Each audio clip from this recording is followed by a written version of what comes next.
In my discussions with the EU, we explored a number of the suggestions made by MPs, both about how the backstop would operate and for how long.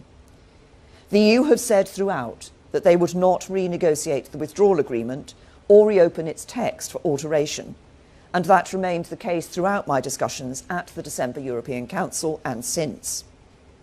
I also pursued in these discussions a proposal for a fixed date with legal force, guaranteeing the point at which the future partnership would come into force, because that is the way to bring an end to the backstop, by agreeing our new relationship. The EU's position was that while they never want or expect the backstop to come into force, a legal time limit was not possible.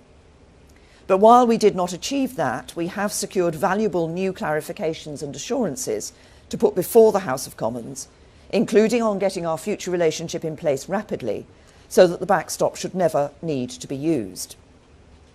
We now have a commitment from the EU that work on our new relationship can begin as soon as possible after the signing of the withdrawal agreement in advance of the 29th of March, and we have an explicit commitment that this new relationship does not need to replicate the backstop in any respect whatsoever.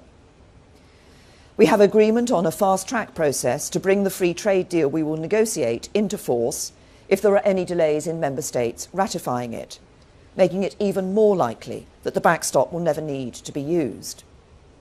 We now have absolute clarity on the explicit linkage between the withdrawal agreement and the political declaration, putting beyond doubt that these come as a package. And finally, the EU have confirmed their acceptance that the UK can unilaterally deliver on all the commitments made in our Northern Ireland paper last week, including a Stormont lock on new EU laws being added to the backstop and a seat at the table for a restored Northern Ireland executive. The legal standing of the significant conclusions of the December Council have been confirmed. If the backstop were ever triggered, it would only be temporary, and both sides would do all they could to bring it to an end as quickly as possible.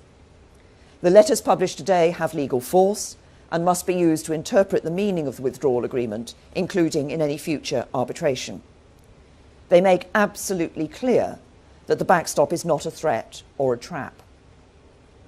Now, I fully understand that the new legal and political assurances, which are contained in the letters from Donald Tusk and Jean-Claude Juncker, do not go as far as some MPs would like.